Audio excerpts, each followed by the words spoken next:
Bonjour mes chers élèves. La prestation suivante sera consacrée toujours aux activités de soutien et d'évaluation à travers des exercices. Cette prestation va porter sur des exercices, d'abord sur le chapitre de l'investissement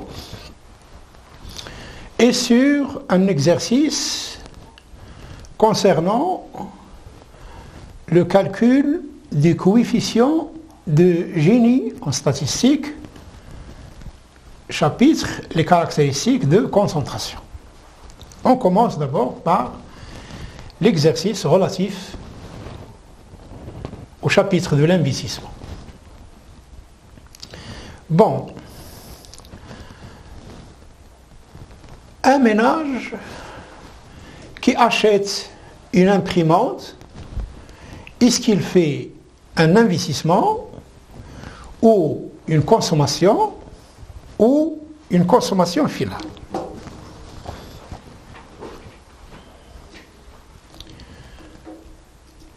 Un ménage qui achète une imprimante fait une consommation finale. L'achat d'une imprimante par un ménage constitue pour lui une consommation finale. Voilà donc la réponse. Deuxième possibilité, proposition plutôt. Une entreprise qui achète une cartouche pour l'imprimante, une cartouche d'encre. Cet acte représente-t-il un acte d'investissement? Vrai ou faux? Si faux, il faut corriger la proposition. Une entreprise qui achète une cartouche d'encre fait un investissement ou pas? C'est faux. Correction de la proposition, c'est une consommation intermédiaire. Troisième proposition, un agent économique qui achète une action réalise-t-il un investissement? Vrai ou faux? Si faux, il faut corriger donc la proposition. C'est faux, correction. C'est un placement et non pas un investissement. Quatrième proposition, l'amortissement correspond à la valeur d'usure du capital. Il correspond à une somme mise de côté pour remplacer ultérieurement le capital obsolète. S'il faut, il faut corriger la proposition. Donc c'est vrai, l'amortissement correspond à la valeur d'usure du capital, il correspond à une somme mise de côté, épargnée par l'entreprise, pour remplacer le capital obsolète. Cinquième proposition, l'amortissement est retiré dans le calcul de la formation brute du capital fixe. Agrégat macroéconomique qui regroupe l'investissement des ménages, des entreprises et des administrations publiques. Vrai ou faux? C'est faux. Le terme brut signifie que l'amortissement est compris dans la formation brute du capital fixe. Donc l'amortissement est compris, n'est pas retiré dans le calcul de la FBCF. Cinquième proposition,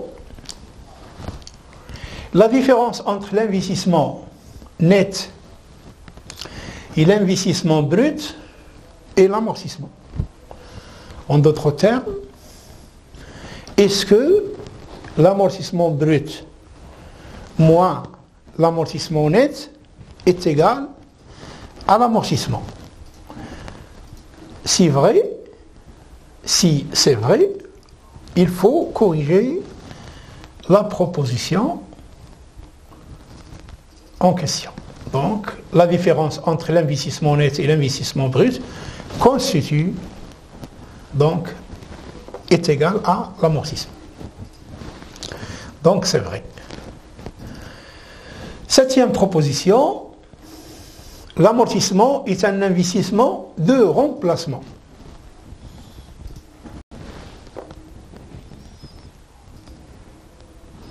C'est faux. Pourquoi c'est faux? Parce que l'amortissement représente bien une somme épargnée par l'entreprise pour renouveler le matériel, mais il se peut qu'il ne soit pas réinvesti. N'est pas forcément réinvesti par l'entreprise. Il peut être affecté à un autre emploi. Huitième proposition, une entreprise qui réalise un investissement dans le but d'accroître sa production fait un investissement de capacité. C'est vrai ou faux?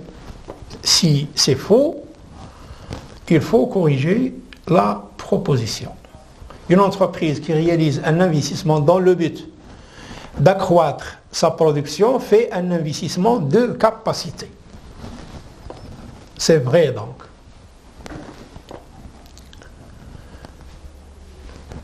Proposition numéro 9. Un investissement de productivité est destiné à accroître les capacités de production de l'entreprise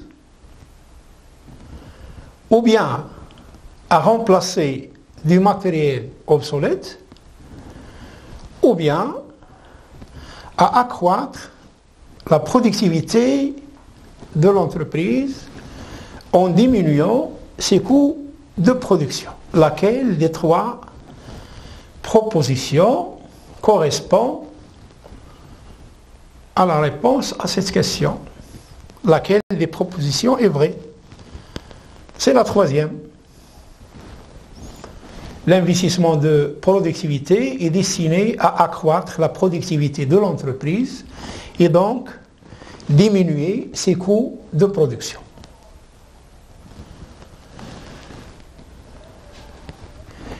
Proposition numéro 10. L'investissement immatériel est pris en compte dans la formation brute du capital fixe. Vrai ou faux? L'investissement immatériel est-il pris en compte dans la FBCF? C'est faux. Il n'y a pas la totalité de l'investissement immatériel qui est pris en compte dans la FBCF. Il y a donc, ce n'est pas la totalité des investissements immatériels qui sont compris dans la FBCF. Proposition numéro 11. Parmi les dépenses suivantes, A, B, C, D, lesquelles sont des investissements immatériels? L'achat d'un logiciel, le paiement d'une formation pour les employés, l'acquisition d'un brevet d'invention, par exemple, l'achat d'un fichier client à l'étranger. Lesquelles des propositions suivantes représentent un investissement immatériel?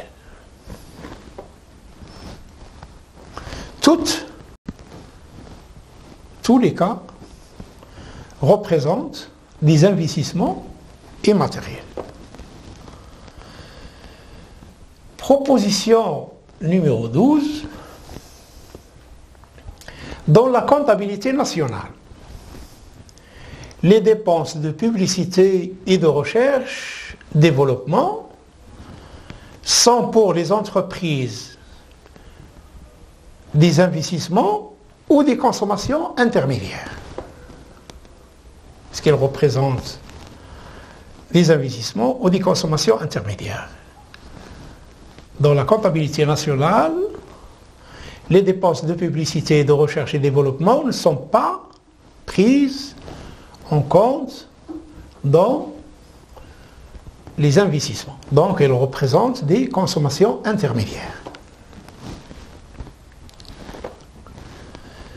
Proposition numéro 13. Seules les entreprises réalisent des investissements. Vrai ou faux? C'est faux. Pourquoi? Parce qu'il y a aussi les ménages qui peuvent investir dans le cadre de la construction de logements et les administrations publiques. Donc les trois agents économiques peuvent investir. Les ménages, les entreprises et l'État. Seul l'investissement des entreprises, y compris dans la FBCF, lors du calcul de la formation brute du capital fixe, c'est-à-dire l'investissement national, y compris la variation des stocks, donc y compris dans la FBCF. Vrai ou faux? C'est faux. Pourquoi? Parce que les investissements réalisés par les administrations publiques, les ménages et les entreprises sont comptabilisés comme FBCF. Donc la FBCF comprend aussi bien l'investissement des entreprises, des ménages et des administrations publiques. L'autofinancement est un mode de financement coûteux des investissements. Les entreprises qui utilisent l'autofinancement pour financer leur investissement, par exemple, ce mode est très coûteux. Est-ce que c'est vrai ou faux? C'est faux. Pourquoi? C'est le mode de financement le moins coûteux pour l'entreprise. Il s'agit d'une ressource créée par l'entreprise et donc il est gratuite. Comparé aux emprunts auxquels il faut rémunérer par des intérêts, donc l'autofinancement c'est gratuit. Pas comme les emprunts qui exigent le paiement des intérêts ou les augmentations du capital qui exigent aussi, qui doivent être rémunérés par des dividendes. L'autofinancement est une ressource donc créée par l'entreprise, il appartient à l'entreprise, donc il est gratuit. Il ne paye ni intérêt, ni dividendes pour les actionnaires. Le financement externe direct. Financement externe direct. Ici, il faut expliquer la différence entre un financement direct et un financement indirect. Le financement direct est celui où les entreprises se procurent les moyens de financement directement auprès des épargnants, via la bourse des valeurs par exemple, via les associés, etc.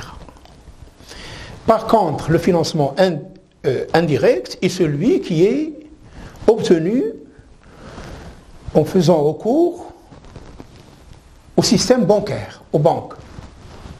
La finance directe, donc, c'est le fait d'obtenir des capitaux directement. L'entreprise ou l'épargnant, il connaît où il va placer son argent, alors que la finance directe, c'est le contraire. L'épargnant, il dépose son argent aux banques, mais il ne sait pas cet argent à quoi il va servir. Le financement externe direct des investissements se fait en empruntant auprès des banques, en empruntant auprès des actionnaires ou des associés, en prélevant sur son épargne ou en faisant une augmentation du capital, laquelle des propositions donc est correcte. En empruntant auprès des banques, il s'agit d'un financement indirect. externe indirect. En prélevant sur son épargne, il s'agit d'un financement interne et non pas externe. Les deux possibilités qui restent donc et qui représentent un financement direct et externe trouvent donc son origine auprès des actionnaires ou des associés qui peuvent accorder donc des prêts à la société dans laquelle ils détiennent des actions ou en faisant une augmentation du capital. Il s'agit donc d'un financement qui est direct mais externe, contrairement à l'autofinancement qui représente un financement interne. Donc les deux possibilités qui sont correctes. Le financement externe indirect. Externe mais indirect. Indirect, on a dit qu'il s'agit d'obtenir des moyens de financement auprès du système bancaire. Donc externe et indirect. En empruntant auprès des banques, auprès des associés et des actionnaires, en prélevant sur son épargne. Le financement par l'épargne de l'entreprise est un financement interne, donc ce n'est pas externe. En empruntant auprès des actionnaires et des associés, il est direct, mais il est externe mais direct. Il reste une seule possibilité, donc le financement externe indirect, c'est le cas où l'entreprise fait des emprunts auprès des banques. Ensuite, les notions d'investissement et de formation brute du capital sont synonymes. Est-ce que la FBCF représente l'investissement? Vrai ou faux? C'est faux. Car la notion d'investissement est beaucoup plus large que la notion de formation brute de capital fixe. La formation brute, il comprend des investissements bien déterminés. L'investissement est un facteur de croissance économique car il exerce un effet multiplicateur sur l'activité économique, un effet levier sur l'activité économique, un effet d'accélération sur l'activité économique.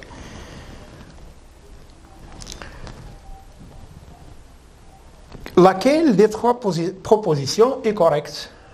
C'est un effet, l'investissement exerce un effet multiplicateur sur l'activité économique. L'effet de levier, il s'agit ici de faire un arbitrage entre le financement par des emprunts et le financement par des augmentations du capital.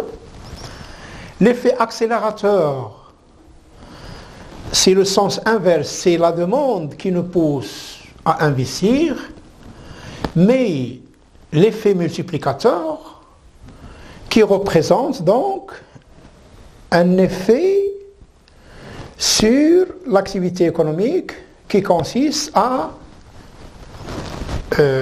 générer de la richesse et donc augmenter la production, la demande, la production et par conséquent les richesses créées par l'économie nationale. Donc l'effet multiplicateur sur l'activité économique qui exerce un effet sur la croissance économique. La proposition numéro 20, l'effet multiplicateur de l'investissement sur l'activité économique est d'autant plus fort lorsque la propension marginale à consommer est plus élevée. La propension marginale à consommer est moins élevée. La propension marginale à épargner est plus élevée. Lors de la présentation de la séquence relative à l'accélérateur, au multiplicateur, aux effets d'entraînement multiplicateur et accélérateur d'investissement, nous avons déjà vu que le multiplicateur représente l'inverse de la propension marginale à épargner. La propension marginale à épargner est égale à 1 moins la propension marginale à consommer. Prenons un exemple. Lorsque la propension marginale à consommé est égal à 0,5. La propension marginale à épargner est égale à 0,5. 1 divisé par 0,5 est égal à 20 000. Par exemple, est égal à 2. Est égal à 2. Si, par exemple, l'investissement initial est égal à 1000, 1000 fois 2 est égal à 2000. 10 000 fois 2 égale à 20 000. Si maintenant la propension marginale à consommer est égale à 0,2, à consommer est égal à 0,8, la propension marginale à épargner est égale à 0,2, donc on aura 1 divisé par 1 moins 0,8 est égal à 0,2, donc 1 divisé par 0,2 est égal à 5. Le multiplicateur donc sera égal à 5. Si un investissement initial est égal à 10 000, 10 000 fois 5 est égal à 50 000. Le multiplicateur, lorsqu'il est de 2, la richesse créée donc est égale à 20 000. Donc 50 000 est supérieur à 20 000. Si maintenant la propension marginale est égale à 0,9, la propension marginale à épargner est égale à 0,1, 0,1 moins 0,9 est égal à 0,1, 1 divisé par 0,1 est égal à 10, le multiplicateur donc égal à 10, un investissement de 10 000 fois 10 est égal à 100 000. Donc, nous pouvons conclure que si lorsque la propension marginale à consommer a tendance à augmenter, le multiplicateur augmente de plus en plus, car la propension marginale à épargner devient de plus en plus faible. La proposition correcte ici, donc, lorsque la propension marginale à consommer est plus élevée, et donc la réponse à cette question, l'effet multiplicateur de l'investissement sur l'activité économique est d'autant plus fort lorsque la propension marginale à consommer devient de plus en plus élevée. Donc voilà ce que nous pouvons dire sur l'exercice, sur la correction d'exercice aujourd'hui. Je vous remercie et à une prochaine séance de correction des exercices. Merci pour votre attention.